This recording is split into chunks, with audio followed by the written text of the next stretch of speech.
Good morning. My name is Derek Olin. I'm the owner of a plumbing company here in Tampa, Florida, Olin Plumbing Incorporated. We've been in business now for about 10 years. And the purpose of this video is really and truly not to sell you anything, but it's to help you make a decision who to hire and who not to hire and who to bring into your home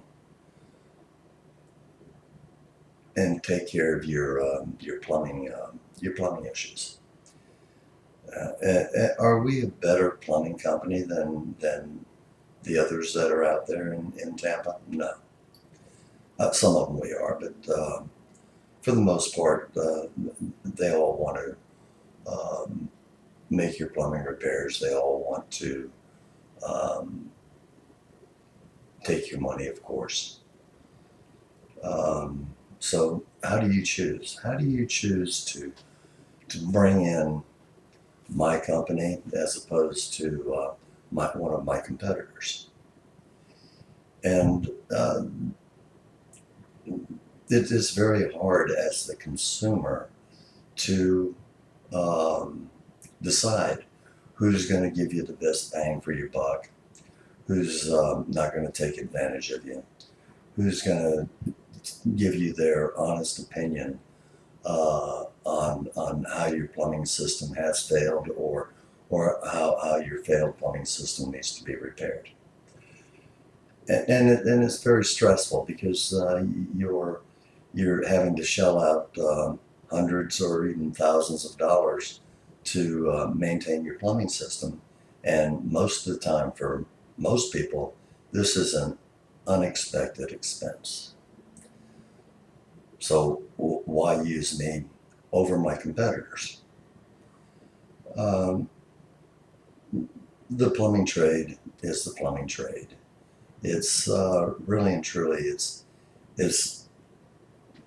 there's a lot of technical things that have to happen within the system, and there's a lot of trade knowledge that is required of the plumber that comes out and takes care of your plumbing system.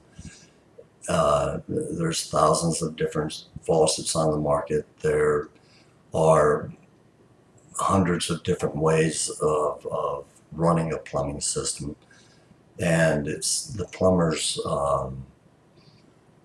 level of skill and ability to try to repair your plumbing system without taking your house apart, so that it's functional and it's legal and it works properly. And that's the job of most plumbers out there, as far as the service trade goes. So why use me? This is I really don't know how to say it. I guess it's a long time process of trying to figure out what the public wants. And I started thinking about myself. What do I want as far as an individual or a company coming into my house? Regardless of the expense. I mean, the expense does have something to do with it. But for the most part, why do I want this company over the other company? And I look at other ads, I look at other plumbing companies, um, um, the way that they advertise, the way that they uh, do business, and not just plumbing companies, electrical companies, contractors, pool companies, sprinkler companies. I look at ads all the time, trying to better myself, to make myself more desirable for you to call me as opposed to somebody else. And the one thing that I believe in my heart is that I want somebody to be honest with me. I want and thinking of that, I think of how can I can tell people all the time that I'm honest. I can tell people that I'm going to do you a good job. And so what For most people, that's just words. So how do I get you, somebody that doesn't even know me, to believe that I'm an honest individual? And I've given this a great deal of thought. And also I've read other companies, they say, um, honesty, this, that, and the other thing. And you click on honesty, and the first thing they do is they tell you about their company. That's all well and good. Yeah, any of us can do that.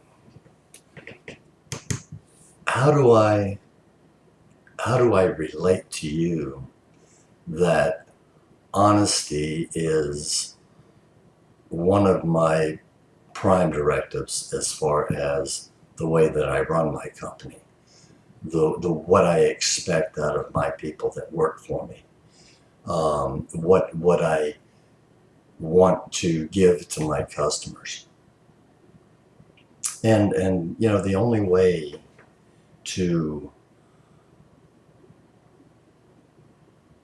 that I can think of telling you this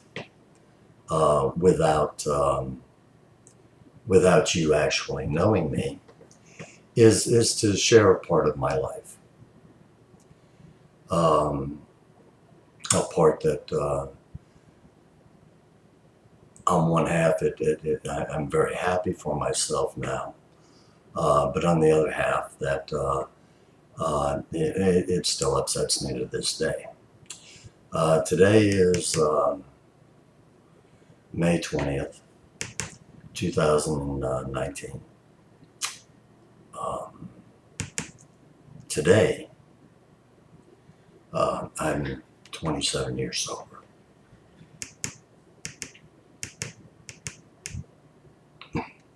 And you have to forgive me on that, because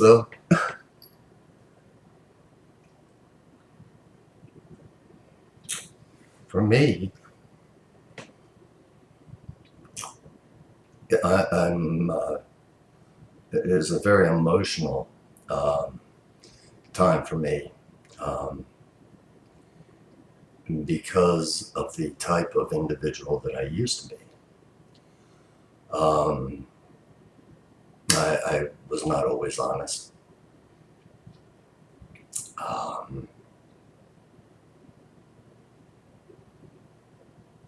I didn't always do the right thing. And I didn't make the smartest moves. And I only thought of myself.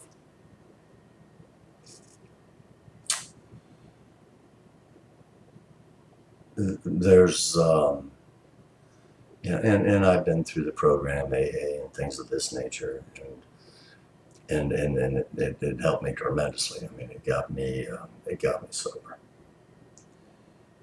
Actually, I got myself sober, but with the help of AA. Now,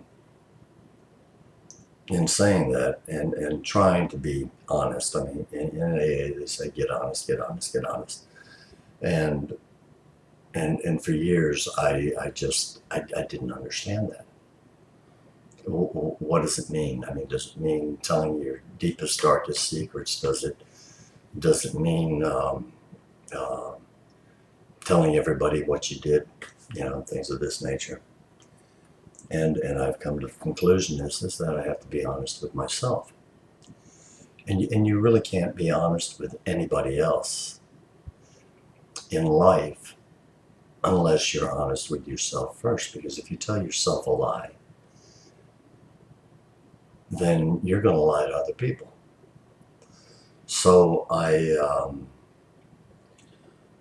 going to share a part of just a story of one of my drunk efforts, or towards the end of me being drunk. I'll always be an alcoholic, but towards the end of me drinking, that is still to this day is still quite upsetting to me now that I remember it.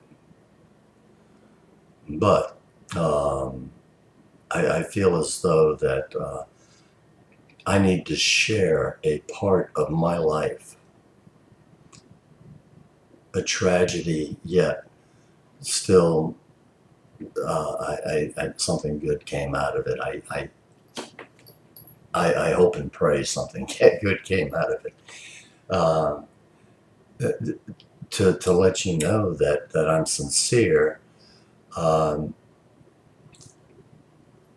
with you, because the only way that you can um, expect or trust or to expect honesty out of somebody is that you have to feel as though they're being totally honest with you.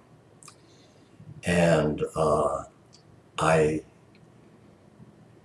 like I said, I can tell you that I'm honest, that I'm not overcharging you, that I'm fixing your system right, and things of this nature.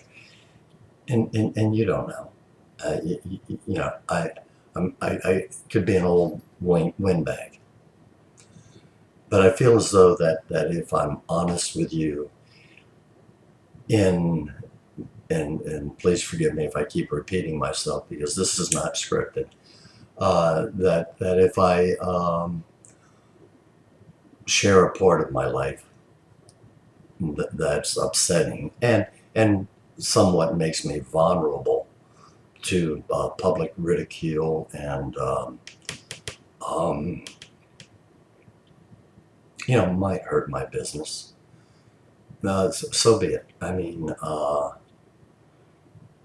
it's one of the only ways that I know to express how sincere I am as far as that I practice this not only in my personal life but in my business career, in the way that I run my company. So, like I said, I'm 27 years sober today, and some years back, I was a blackout drunk, and I drank pretty much daily. I drank 18 to 24 beers a day and 2 to 3/5 a week. And like I said, I was not the nicest person when I drank, and I've done some horrible things. Um, and in being an alcoholic and drinking, I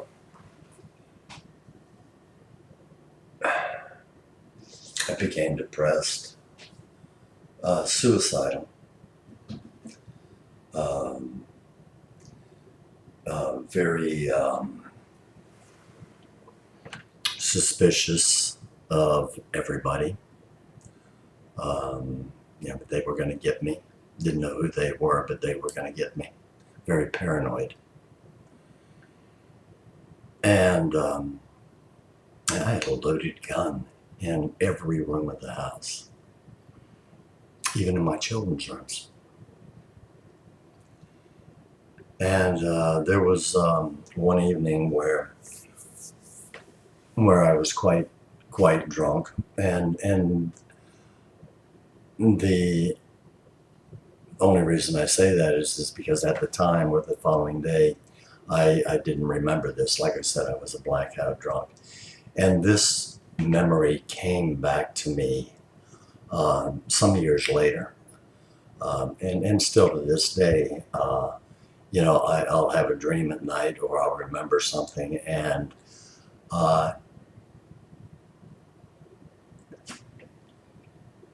in my mind, was it a dream? And as I think about it and dwell on it, no, it's not a dream. It actually happened, and I still get those little pieces of memories to this day. They're not as frequent as they were when I first got sober. Um, but as I was saying, the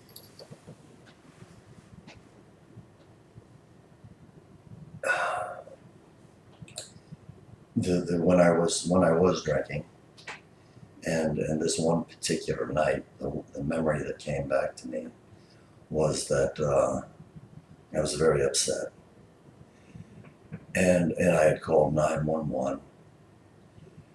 Uh, and I was out of my mind, and I called 911 to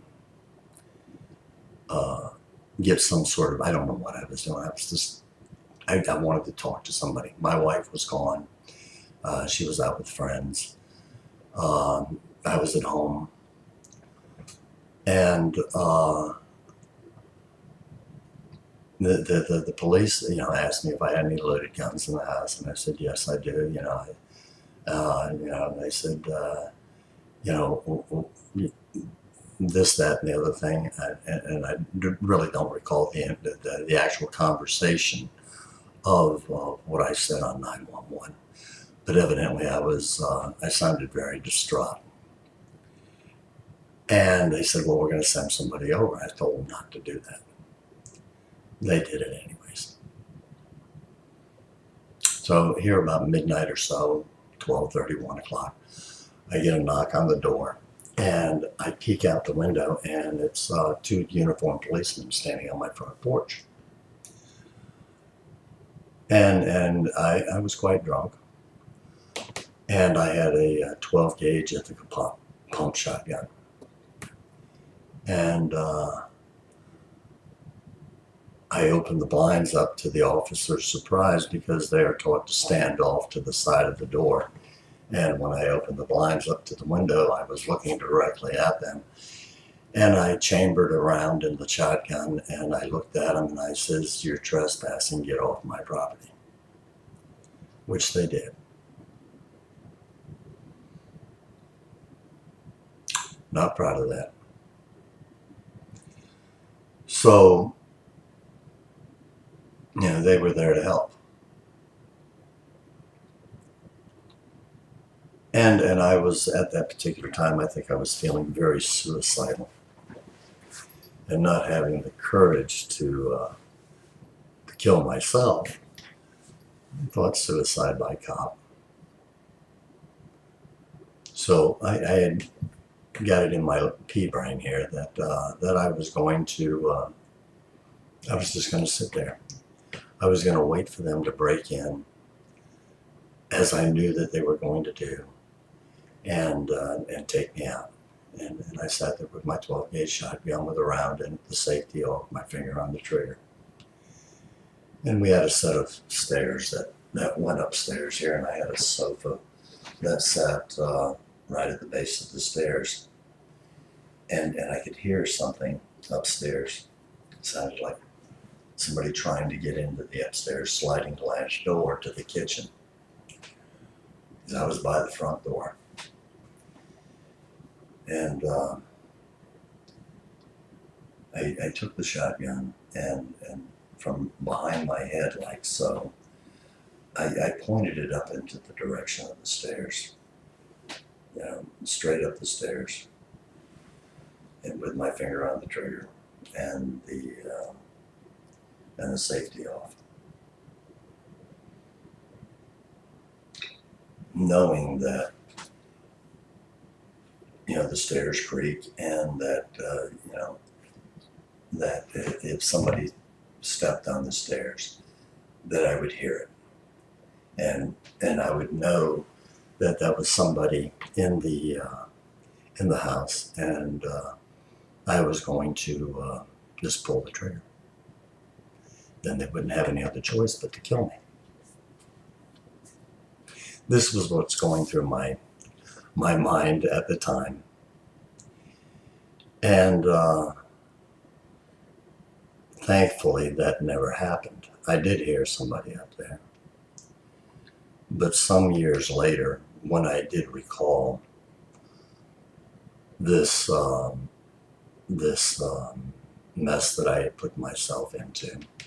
Oh, by the way, the police never did come into the house. My wife came home and asked me what the hell I was doing, and things of this nature. I went to bed, I slept it off, and I went to work the next day.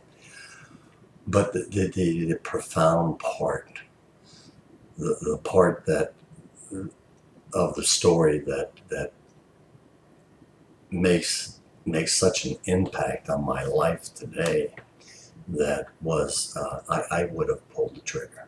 There's no doubt in my mind. If I heard that creak on the stairs, I would have pulled the trigger. I would not have looked before pulling the trigger, because I would have been justifying it right in my mind. And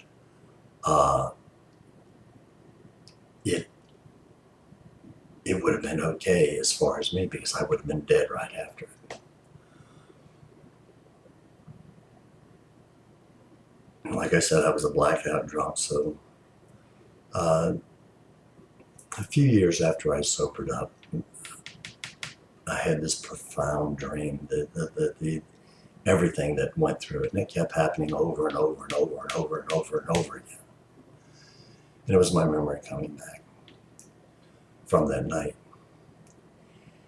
And when I sat there on that couch with my finger on the trigger, around chambered in that identical pump shotgun, it occurred to me I did hear noises upstairs. And if the noise would have creaked the steps, I would have pulled the trigger.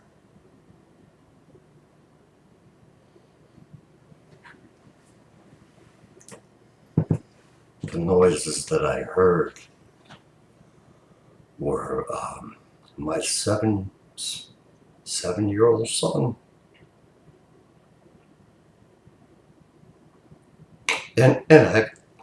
Excuse me, but I've told the story several times, and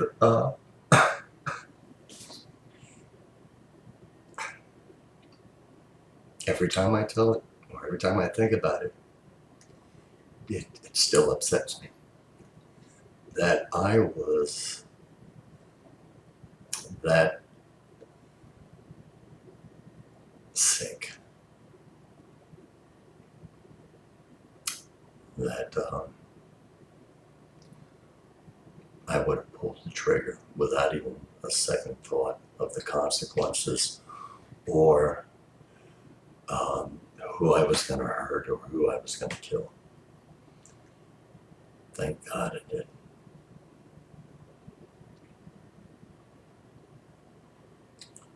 So,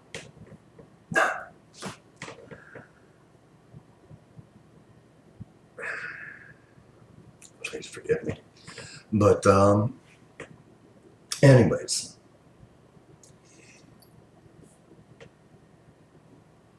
I feel as though if I can share something that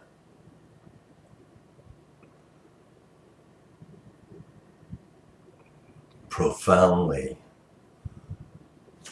in my opinion, I mean, I really don't cry in front of people. I try to be the strong, supportive type and things of this nature.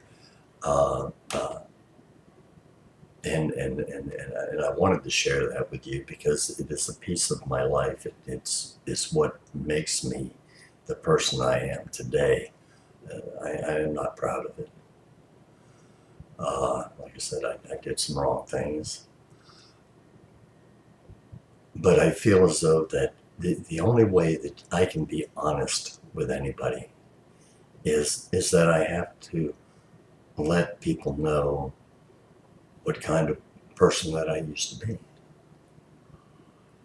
And the person that I used to be was not a good person. It wasn't a sane person. I just wasn't that person. And for the past 27 years now that I've been sober, I've changed. I've changed from night to day. And the only way that I stay changed is as I have to practice what I preach, what I believe in. I have to be honest with myself. And, I want other people to be honest with me. And in the meetings that I have at the shop and things of this nature, one of the biggest meetings that I ever have is on honesty. It's telling my people that that they have to be honest with the customers. Do we mess jobs up? Yes, we do. Everybody does. Do we have callbacks? Yes, we do. Everybody has callbacks. Do we always get it right? No, we don't always get it right, but we get it right most of the time.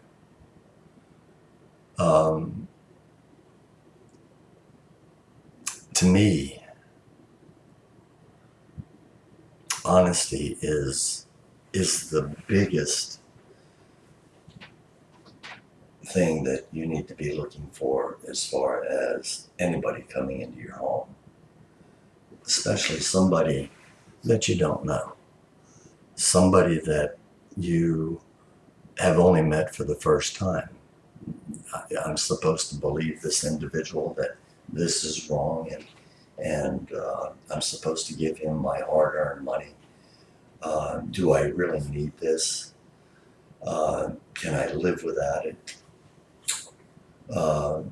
And it's our jobs as professionals to let you know what's going on with your plumbing system. And I sit here and I just think, it says, is this commercial about plumbing, or is it an AA meeting and I'm sharing, or am I just here to listen to myself talk? Well, that's for you to decide.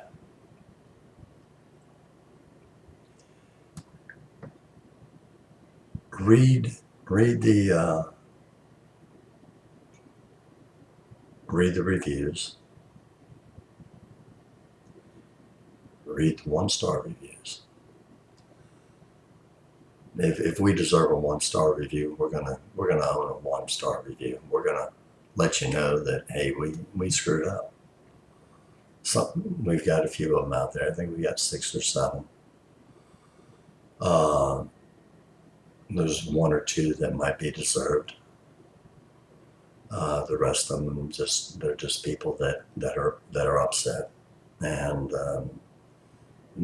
they're definitely not being honest. So who do you want in your house? Do you want the cheapest guy? Well, if you want the cheapest guy, I'm not in. Just being honest.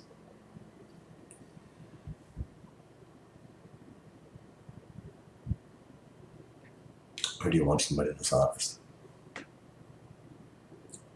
Read the reviews.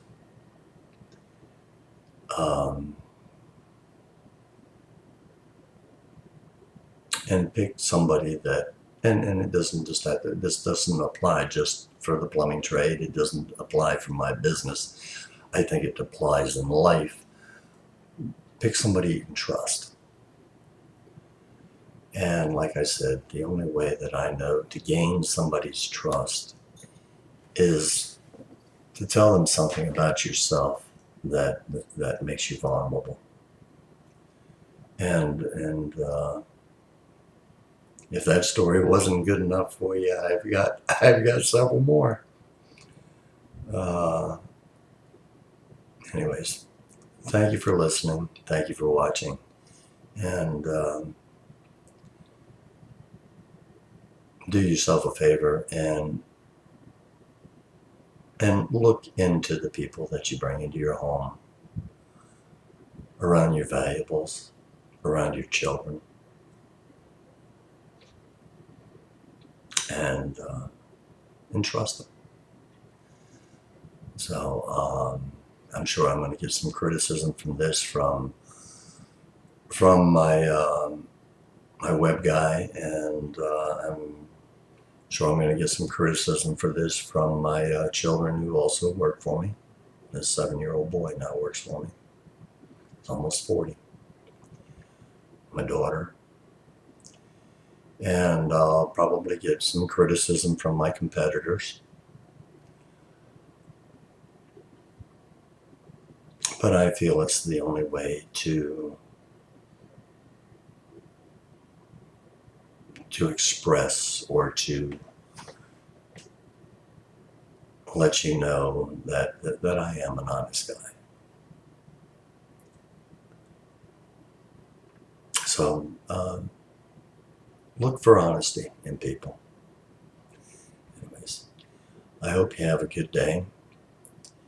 Thank you for listening, and